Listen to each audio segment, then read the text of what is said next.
Combat Sport စိတ်ဝင်စားသူတော်တော်များများက Rodan ကိုတိကြမယ်ထင်တယ်2019မှာ Jonathan Haggerty ကိုအနိုင်ယူပြီး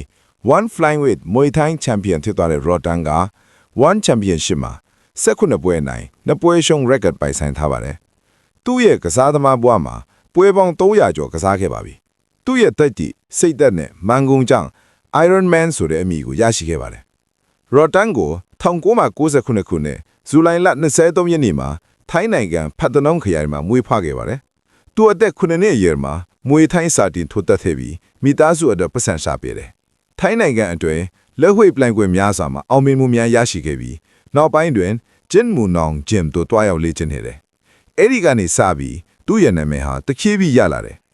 One Championship မှာဝင်ကစားပြီးနောက်သူ့ကိုလူသိပိုများလာတယ်2019ခုနှစ်မှာ Jonathan Haggerty ကိုအနိုင်ယူပြီး One Flyweight Muay Thai World Champion ဖြစ်ပြီးနောက်နာမည်ပိုကြီးလာတယ်သူ့ရဲ့ထိုးတပ်ပုံစံဟာပရိသတ်ကြိုက်ရန်လိုမှုအပိ pressure ပေးကစားပြီးမန်ကုန်ကြောင့် Iron Man ဆိုတဲ့အမည်ကိုရရှိခဲ့ပါတယ် Rodan ကဒီလိုဘဝရောက်လာဖို့ရှုံးနိမ့်မှုများအခက်ခဲများစွာကိုလည်းကြုံတွေ့ခဲ့ရပါတယ်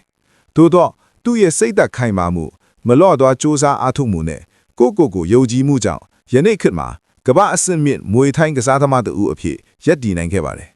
ဒီနေ့မှာ Rodan ဟာ